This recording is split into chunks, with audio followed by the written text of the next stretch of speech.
Hello friends, स्वागत है आप सभी का मेरे चैनल CMA फाइनेंस में। यहाँ पर मैं एक क्वेश्चन का सॉल्यूशन लेके आया हूँ। क्वेश्चन नंबर 3 है CFS में कंसोलिडेटेड फाइनेंशियल स्टेटमेंट में question number 3 page number 220। Actually क्या हुआ कि मैं इस क्वेश्चन को लेके आया क्योंकि बहुत सारे दोस्त मेरे फ्रेंड हैं जो इसके बारे में पूछ रहे थे कैसे होगा। तो मुझे लगा कि मुझे इसका वीडियो बना के इसको अपलोड कर देना चाहिए ताकि बहुत लोगों को इसमें हेल्प हो सके। क्योंकि इस क्वेश्चन में कुछ चीज़ें ऐसी हैं जो हो सकता है कि नॉर्मल ऐसे पढ़ने पर समझ में ना आए या उसका ट्रीटमेंट प्रॉपर समझ में ना आए। तो उसको मैं अपने तरीके से सॉल्व करने की कोशिश करता हूँ और आप सभी को समझाने की कोशिश करता हूँ। होगा आप सबको ऐसा ही लगे, समझ में आए। और समझ में आएगा तो प्लीज़ मुझे बताइएगा मेरे कमेंट सेक्शन में कि आप सभी को कैसा लगा, या इस क्वेश्चन में कुछ इसके अलावा आपको दूसरा कोई क्वेश्चन आपको पूछना हो, कि आपको लग रहा है कि दूसरा कोई सब्जेक्ट का, किसी भी सब्जेक्ट CMA फाइनल के किसी भी सब्जेक्ट का आप क्वेश्चन मुझसे पूछ सकते हैं। मैं आपको उसका वीडियो बना के अपलोड कर दूँगा। तो चलिए सबसे पहले क्वेश्चन पढ़ लेते हैं। क्वेश्चन क्या बोल रहे हैं। क्वेश्चन नंबर 3 है page number 220 CFS consolidated balance sheet, study note number 3C में आता है शायद। तो ठीक है, क्वेश्चन नंबर 3 है following are the extract balance sheet of H&S company as on 31/3/2016। Share capital @ 10 रुपये, 20,000 10,000, जनरल रिजर्व 10,000 5,000, P&L 1/4/2015। मतलब ये ओपनिंग P&L दिया हुआ है क्योंकि बैलेंस शीट इनकी एब्स्ट्रैक्ट जो दिया हुआ है 31 मार्च 2016 का दिया हुआ है और 1/4/2015 का है। ओपनिंग PL दिया हुआ है। PL के क्रेडिट में ओपनिंग में इनके पास 5,000 और 4,000 था, 12% डिवेंचर है, 20,000 10,000, संडे क्रेडिटर्स है 10,000 5,000, प्रॉफिट ऑफ द ईयर है 10,000 और 6,000। मतलब इन द ईयर इनके पास प्रॉफिट 6,000 रुपये हुआ है। ठीक है। Fix assets tangible 30,000 15,000, current assets 35,000 25,000, share in S limited 8,000 मतलब ऐसा है कि इनके पास 10,000 शेयर है, 10,000 की वैल्यू के शेयर है, 10,000 ही शेयर है शायद, क्योंकि 10,000 पूरी इनके पास वैल्यू यहाँ पे दे दी है, पर शेयर इनके पास 8,000 रुपये आए, 8,000 शेयर आए हैं। मतलब इनके पास 8,000 शेयर आए, 80% इन्होंने एक्वायर किए हैं। ठीक है। H limited acquired share in S limited on 1/10/2015। यहाँ पे देखिए 1/10/2015 लिखा हुआ है। एक्चुअली बैलेंस शीट यहाँ पे 31 मार्च की दी हुई है, 31 मार्च 2016, और 1/10/2015 का यहाँ पे एक्वायर किया हुआ है, 1/10/2015 को एक्वायर किया, मतलब mid of the year acquire किया इन्होंने। अब हमें सारी चीज़ों का वैल्यूएशन करके मिड ऑफ द ईयर में लाना पड़ेगा। प्रॉफिट और लॉस का, डिवेंचर्स का, क्रेडिट, इन सब चीज़ का वैल्यूएशन करके हमें मिड ऑफ द ईयर लाना पड़ेगा। एक्चुअली होता क्या है कि जब भी किसी कंपनी का कोई दूसरी कंपनी एक्विजिशन करती है तो उस एज ऑन द डेट उसकी वैल्यूएशन करती है, क्योंकि उसको फ्यूचर डेट्स या पास्ट डेट्स उसको मतलब नहीं होता है। उसको एट द प्रेजेंट डेट उसको मतलब होता है कि एट द प्रेजेंट डेट जिस दिन वो एक्विजिशन कर रही है, एक्वायर कर रही है, उस दिन उसकी बैलेंस शीट में कितना एसेट है, कितनी लायबिलिटी है, क्योंकि उसके हिसाब से उसको पेमेंट करनी होती है उसको, या उसको पेमेंट करेगी या शेयर होल्डर्स को पेमेंट करेगी, या जैसा भी उनको डिसाइड होगा कैसा उसको पेमेंट करना है। क्योंकि एक्विजिशन जो होता है शेयर्स के थ्रू होता है मैक्सिमम। तो इसमें IFRS आ गया है, इंडिया से एप्लीकेबल हो गया है। तो क्या होता है, कंपनियाँ डायरेक्ट ऐसे एक्विजिशन नहीं कर सकती हैं, वो शेयर के थ्रू एक्विजिशन करती हैं, कैश के थ्रू करती हैं। कैश में क्या होता है, शेयर होल्डर्स को कैश पेमेंट कर देती हैं। शेयर होल्डर्स को, जो उसके शेयर होल्डर होते हैं, उनके शेयर परचेस कर लेती है, कभी मार्केट प्राइस में परचेस करती हैं, कभी इसके बुक वैल्यू में परचेस करती हैं। तो डिपेंड करता है क्वेश्चन कैसा क्या है।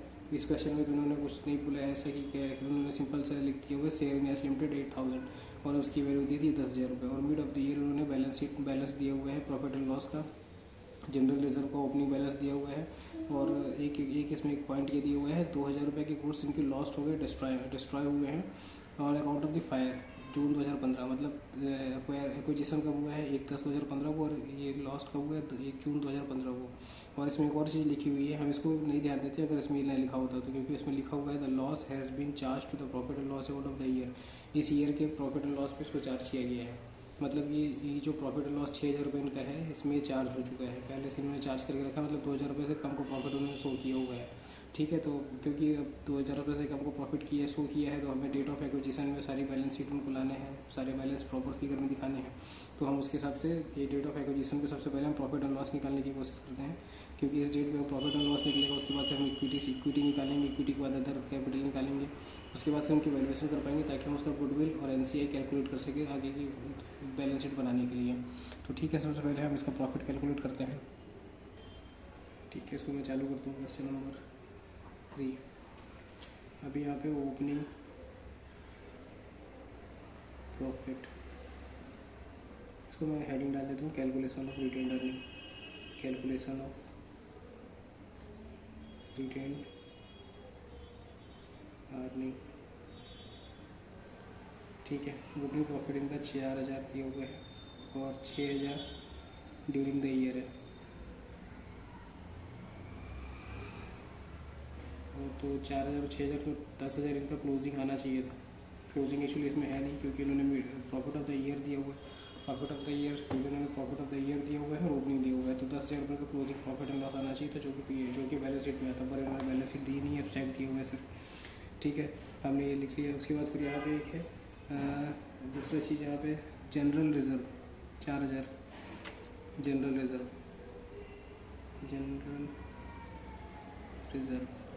ओपनिंग दिया हुआ है 4,000 और क्लोजिंग दिया हुआ है यहाँ पे जनरल रिजर्व को क्लोजिंग, क्योंकि 31 मार्च 2016 का है, क्लोजिंग उनका 5,000 आ गया, क्लोजिंग 5,000 आ गया। तो मतलब मिड ऑफ द ईयर उन्होंने 1,000 रुपये का प्रॉफिट या 1,000 रुपये ट्रांसफ़र किया है इसमें, तो हम इसे मिड ऑफ द ईयर में इसमें बैलेंस डाल देते हैं। ये बैलेंसिंग फिगर हो गया आपका, बैलेंसिंग फिगर। और दूसरी चीज़ एक 2,000 रुपये के गुड्स लॉस हुए हैं, तो आप नॉर्मल लॉस इसको हम डाल देते, क्योंकि अगर लॉस नहीं होता तो हमारा कहीं ना कहीं 6,000 रुपये से 8,000 रुपये बढ़ता और 10 की जगह 12 होता। तो अब नॉर्मल लॉस है उसको डाल देते हैं, अब नॉर्मल लॉस इसको मिड ऑफ द ईयर में डालेंगे, क्योंकि मिड ऑफ द ईयर में हुआ है, ओपनिंग नहीं है। और अब यहाँ पे कैलकुलेट कर देते हैं, टोटल देख लेते कितना होगा। 8,000, 6,1,7 2 9,000 10 और 5 15,000। ठीक है, तो हमारे 8,000 9,000 15,000 रुपये आ गया।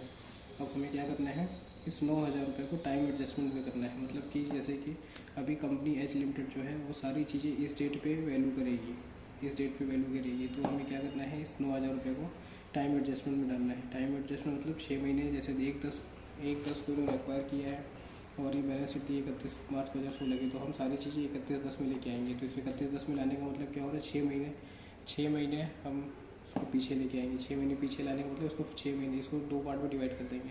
मतलब 9,000 बेसिकली 9,000 इंटू 6 डिवाइड बाई 12 हो रहा है, तो 44,500 आपका आ जाएगा ओपनिंग में, 4,500 ये आपका आ जाएगा। और यहाँ से माइनस हो जाएगा, क्योंकि अगर सारी चीज़ें यहाँ से हम उठा के उधर लेके आ रहे हैं, तो इस मिड ऑफ द ईयर में उसको माइनस कर देंगे, तो हमारे पास बैलेंस आ जाएगा 12,500 और ये हो जाएगा 4,500।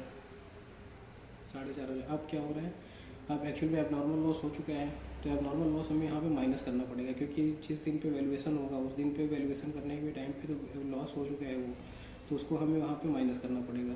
अब नॉर्मल लॉस माइनस कर देंगे, क्योंकि यहाँ पे हमने जोड़ा हुआ है अब नॉर्मल लॉस। अब नॉर्मल लॉस नहीं होता तो कितना हमारे पास प्रॉफिट होता, 9,000 का हमने एडजस्टमेंट डाल दिए, 4,500 हमने ओपनिंग में डाल दिए, 4,500 मिड ईयर में डाल दिए। अब हमें क्या है, जिस दिन हम उसको पेमेंट करेंगे शेयर होल्डर्स को, उस दिन हम वैल्यूएशन करने के हिसाब से करने के टाइम पे 2,000 रुपये इसको माइनस कर देंगे, 2,000 रुपये माइनस कर देंगे, क्योंकि अब नॉर्मल लॉस हो चुके हैं। तो हमारे पास आ जाएगा 10,500 और ये हो जाएगा 4,500 और ये हमारा 15,000 ही रहेगा, जो हमारी बैलेंस शीट में आना चाहिए। तो हमारे पास रिटेन अर्निंग की प्रॉफिट एंड लॉस की डिटेल आ गई कि हमारे पास प्रॉफिट एंड लॉस में इतना ओपनिंग आएगा, इतना ओपनिंग बैलेंस शीट होगा, इतना मिड ऑफ द ईयर होगा और इतना हमारे पास क्लोजिंग में आना चाहिए कंसोलिडेटेड बैलेंस शीट में। हम क्या करते हैं, इसकी नेट इक्विटी कैलकुलेट करते हैं, calculation of net equity. Net equity कैसे कैलकुलेट होती है, calculation of net equity, net equity या इसको चेंज इन इक्विटी भी बोलते हैं, चेंज इन इक्विटी भी बोलते हैं इसको। तो यहाँ पे ओपनिंग की इक्विटी शेयर कैपिटल इनकी ओपनिंग दी है 10,000, क्योंकि हमारे पास बीच से मिड ऑफ द ईयर का कुछ भी डिटेल नहीं है। रेट ऑफ कंट्रोल की हम यहाँ पे सारी चीज़ें लेके आएंगे। Rate of mid of the year कुछ नहीं है, चेंजेस ड्यूरिंग ईयर और यहाँ पे CBS, मतलब जो हमारी कंसोलिडेटेड बैलेंस शीट में जानी चाहिए। अब जैसे यहाँ पे हमारा चेंज ऑफ द ईयर कुछ नहीं करता, 10,000 के बाद हमारे पास कुछ डिटेल आती कि इन्होंने इक्विटी शेयर कैपिटल बढ़ाई है अपनी या मार्केट में और शेयर इशू किए हैं, तो बाद में इसमें डिटेल आती है तो चेंजेस में हम डाल देते हैं। लेकिन यहाँ पे ऐसा कुछ भी नहीं है, तो हम सेम उतना ही फिगर कंसोलिडेटेड बैलेंस शीट में डाल देंगे। दूसरा चीज़ यहाँ पे इस फिगर को जो चीज़ हमने निकाली होगा रिटेन अर्निंग के नाम से, यहाँ पे 10,500 और चेंजेस 4,500 और 15,000, ये हमारी आ गई टोटल इनकी बैलेंस शीट, इनकी टोटल वैल्यू आ गई हमारे पास कि इस कंपनी की वैल्यू कितनी है, 20,500। मिड ऑफ द ईयर इन्होंने प्रॉफिट और लॉस काम किया 4,500 का और ये 25,000 रुपये।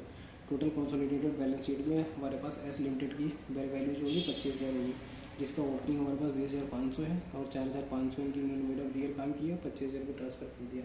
अब हम क्या करना है, इस डेट इस वैल्यू पे हमें निकालनी है NCI, और इस डेट पे हमें निकालना है उन्होंने कितना गुडविल के हिसाब से कितना पैसा दिया। ठीक है, तो सबसे पहले हम NCI देखते हैं। NCI at the date of control, NCI at date of control, date of control का हमारे पास है 1/10 का, 1/10 पे कंट्रोल किया है, 1/10/2015 कंट्रोल किया है। NCI at the date of control, मतलब इसमें एक और चीज़ इसमें मैं बोलना चाहूँगा, क्योंकि इन्होंने डेट ऑफ कंट्रोल में NCI की वैल्यूएशन करने का मेथड नहीं दिया हुआ है। NCI दो तरह से वैल्यू हो सकती है, तो फेयर वैल्यू हो सकता है या तो प्रोपोर्शनेट नेट एसेट मेथड से वैल्यूएशन हो सकता है NCI का। तो इन्होंने दिया हुआ नहीं है, तो मैं सबसे सिंपल हमारे पास यही आता है 20,500 को प्रोपोर्शनेट नेट एसेट से मैं ऐसे करता हूँ इंटू 20%। NCI हो जाएगा हमारे पास 4,100, NCI 4,100 आ जाएगा। और इसके बाद फिर पोस्ट एक्विजिशन, इसमें NCI की वैल्यू कितनी है पोस्ट एक्विजिशन, क्योंकि इसमें NCI का भी शेयर है, इसमें 80% पेरेंट कंपनी का एच का शेयर और 20% इसमें 80% और 20% शेयर है। जैसे यहाँ पे 80% और 20% शेयर है, 20% वैल्यू हमने NCI की निकाल दी, नॉन कंट्रोलिंग इंटरेस्ट की 4,100 आ गया। वैसे यहाँ पे भी मिड ऑफ द ईयर काम किया, उसमें से उनका डिस्ट्रीब्यूशन भी होगा, जो NCI होंगे उनको डिस्ट्रीब्यूशन होगा। तो पोस्ट एक्विजिशन चेंजेस कितने हो रहे हैं, पोस्ट एक्विजिशन शेयर कितना है NCI का 4,500 इंटू 20%, 4,500 इंटू 20%, 900 आएगा। अब चलिए हम गुडविल निकालते हैं। गुडविल क्यों निकाल रहे हैं, इसका क्वेश्चन आ रहा है, गुडविल क्यों निकाल रहे हैं। गुडविल इसलिए निकाल रहे हैं क्योंकि यहाँ पे जो बैलेंस दिया हुआ है, जो इन्वेस्टमेंट यहाँ पे बैलेंस शीट में शो कर रखा है 10,000 का, और शेयर कैपिटल एस की कितनी है 10,000, मतलब 100% उन्होंने पैसा दिखा रखा है, but amount share number of share 8,000 ही सिर्फ है, मतलब 20 इन्होंने 2,000 अपने हिसाब से ज़्यादा दिया हुआ है। तो गुडविल हो सकता है कुछ भी होगी, 2,000 4,000 5,000 जो भी होगी, पर उन्होंने उस हिसाब से पैसा ज़्यादा दिया हुआ है। तो हम उसको देखते हैं, जो 2,000 उन्होंने ज़्यादा दिया हुआ है रिटेन अर्निंग का, और जो एक्स्ट्रा कैपिटल उन्होंने इन्वेस्ट की होगी उसका दिया होगा। तो गुडविल हम निकालते हैं यहाँ पे। गुडविल आएगी या तो फिर गेन ऑन बार्गेन आएगा। गेन ऑन बार्गेन क्या होता है, इसके लिए मैं दूसरा एक वीडियो बना के आपको बताऊंगा कि गेन और बार्गेन क्या होता है। बट ऐसा समझ लीजिए, गेन और बार्गेन एक तरह से आपने फ़ायदे में खरीद लिया। गुडविल आप पैसा ज़्यादा दे रहे हो, और गेन ऑन बार्गेन मतलब पैसा आप कम दे रहे हो, सिंपल से समझ लीजिए। उसके लिए मैं आपको एक्स्ट्रा डिटेल बता दूंगा कभी दूसरी वीडियो में। तो यहाँ पे गुडविल के लिए क्या है, नेट एसेट पहले 20,500, और NCI आपकी आ गई, NCI कितनी है 4,100, सॉरी आपको हो सकता है दिखा नहीं होगा, एक्चुअली मैं पहली बार वीडियो बना रहा हूँ तो मुझे इतना आइडिया नहीं है कैसे करना है, बट मैं इसको कोशिश कर रहा हूँ करने की। ठीक है, NCI और प्लस, और फिर कंसिडरेशन इन्होंने कितना पे किया, कंसिडरेशन इन्होंने दिया 10,000। गुडविल का मतलब गुडविल कैसे निकालते हैं, goodwill is equal to consideration plus NCI minus net asset, consideration plus NCI minus net asset. तो 10,000 प्लस 4,100 माइनस 20,500, 10,000 प्लस 4,100 माइनस 20,500, 6,400 आपको गेन और बार्गेन आया, क्योंकि ये निगेटिव वैल्यू आ रही है, निगेटिव वैल्यू है मतलब ये गेन और बार्गेन है, गुडविल नहीं है, इन्होंने पैसे कम दिए हैं। गेन और बार्गेन आया 6,400, ठीक है सॉरी, गेन और बार्गेन आया 6,400। अब इसमें हमारे पास दूसरा चीज़ आता है अदर इक्विटी निकालने का, क्योंकि सबसे इम्पोर्टेंट चीज़ है, दो चीज़ इम्पोर्टेंट है इसमें, एक तो गुडविल कैलकुलेट करना, एक अदर इक्विटी निकालना। गुडविल कैलकुलेट करने के लिए आपको NCI चाहिए, नेट एसेट चाहिए, वो इस तरीके से निकलेगी। और अदर इक्विटी के लिए कुछ भी नहीं, अदर इक्विटी भी बहुत सिंपल सा है। अदर इक्विटी में आपका इसमें जो क्वेश्चन में दिए हुए हैं सारी चीज़ें आ जाएंगी, जैसे कि प्रॉफिट एंड लॉस आ जाएगा, प्रॉफिट एंड लॉस ओपनिंग कितना है, बैलेंस कितना है, जनरल रिजर्व कितना है, पेरेंट्स का कितना है, पेरेंट का निकालना है एक्चुअली। अदर इक्विटी में पेरेंट का ही आता है, जैसे अगर सिक्योरिटी प्रीमियम उन्होंने इशू किया होगा शेयर, तो सिक्योरिटी प्रीमियम का अकाउंट में जो एक्स्ट्रा अमाउंट जो कि वो सिक्योरिटी प्रीमियम की, वो इसमें अदर इक्विटी में आ जाएगी। तो अदर इक्विटी हम निकालते हैं।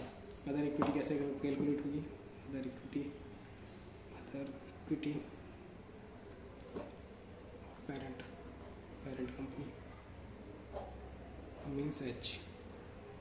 तो यहाँ पर सबसे पहले रिजर्व दिया हुआ है, जनरल रिजर्व दिया हुआ है इनका 10,000, जनरल रिजर्व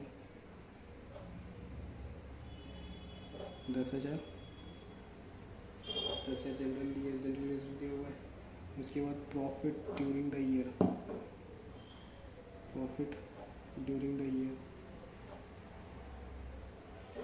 10,000। उसके बाद ओपनिंग प्रॉफिट दिया हुआ 15,000,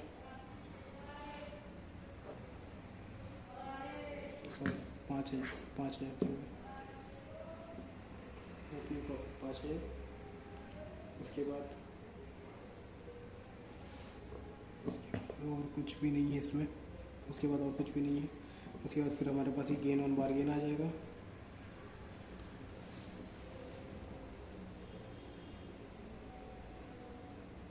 $6,400।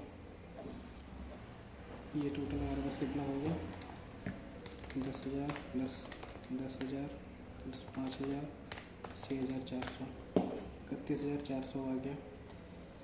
बट इसमें एक और चीज़ हमें ऐड करनी है, प्लस इस 4,500 में इस पेरेंट कंपनी का जो शेयर है वो इसमें हम और ऐड करेंगे।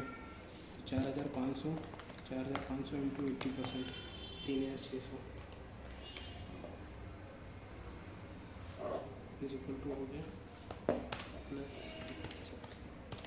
35,000, 35,000। तो ये आपका आ गया अदर इक्विटी। अब हमें कुछ भी नहीं करना है, बस बैलेंस शीट बनानी है। बैलेंस शीट बनाना बहुत आसान है क्योंकि इसमें कुछ भी दिया है, कुछ भी ज़्यादा ऐसा है नहीं जिससे कि दिक्कत हो। तो मैं बैलेंस शीट बना देता हूँ उसकी। बैलेंस शीट में वैसे तो शेड्यूल 3 के हिसाब से बैलेंस शीट बनती है, बट इसमें ऐसा कुछ भी नहीं है, तो मैं सिंपल एब्स्ट्रैक्ट बना के प्रेजेंट करता हूँ। सबसे पहले कंसोलिडेटेड बैलेंस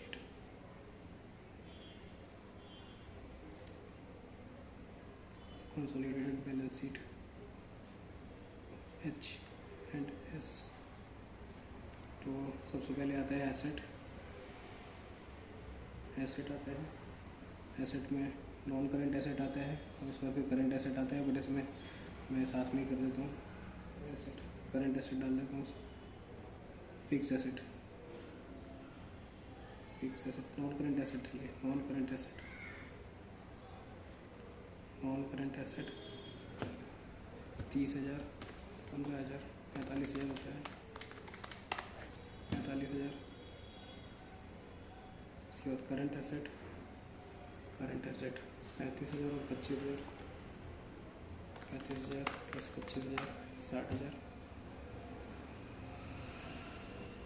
और यहाँ पे नहीं है क्योंकि कंसोलिडेटेड बन रही है, तो हम यहाँ पे इसका शेयर जो इन्वेस्टमेंट है एच का नहीं लगेगा। एच की जब सिंगल एच की जब अलग से बैलेंस शीट बनेगी तो उसमें आएगी। इसमें यहाँ पे कंसोलिडेशन में इसका नहीं आएगा। तो टोटल हो गई 1,05,000। अब लायबिलिटी साइड में equity share capital 20,000। Other equity हमने निकाली है, 35,000। गुडविल तो है नहीं यहाँ पे, नहीं होती। यहाँ पे तीसरा चीज़ आएगा एनसीआई हमने कितना निकाला? एनसीआई निकाला हमने 4,100 और पोस्ट एक्विजिशन चेंजेस 9,900, 4,100 900 हो गए 5,000। फिर क्रेडिटर यहाँ पे कितने की? क्रेडिटर 10,000 और 5,000 15,000। उसमें एक चीज़ मैंने मिस कर दी, डिवेंचर्स को पहले लिखना चाहिए था एक्चुअली। ठीक है, कोई बात नहीं। डिवेंचर्स हो गई 30,000। टोटल कर लेते हैं क्योंकि और कुछ भी नहीं है इसमें। 30,000 प्लस 35,000 प्लस 5,000 प्लस 15,000 प्लस 30,000, 1,05,000। ठीक है दोस्तों, ये बैलेंस शीट हमारी मैच हो गई है। 1,05,000। इसको मैं आंसर देख लेता हूँ इसमें क्या दिया हुआ है। 45,000 आंसर मैच कर लेते हैं। 45,000, 60,000, 1,05,000। ठीक है, उसके बाद फिर equity share capital 20,000, other equity 35,000, NCI 5,000, other long term borrowings 10,000, debentures and final trade payable 15,000। ठीक है, होप ये आपको पसंद आया होगा, समझ में आया होगा जो मैं समझाने की कोशिश की हूँ, क्योंकि इसमें जो दी हुई थी बहुत सारी चीज़ें ऐसी दी हुई थी जो समझ में नहीं आती हैं। Profit of the year, loss on fire, transfer to reserve 1,000, 9,000 उन्होंने डाल दिया था, तो मुझे थोड़ा समझ में नहीं आया था, तो मुझे लगा कि आपको शायद दिक्कत आ रही होगी, इसलिए मैंने इसको वीडियो बनाया। हो सकता है आपको ये समझ में आया हो। प्लीज़ मुझे बताइए कैसा लगा, और आपको और दूसरा कौन सा क्वेश्चन चाहते हैं जो मैं सॉल्व करूँ यहाँ पे, सॉल्व करके आपको दूँ। प्लीज़ सब्सक्राइब कीजिएगा इसको।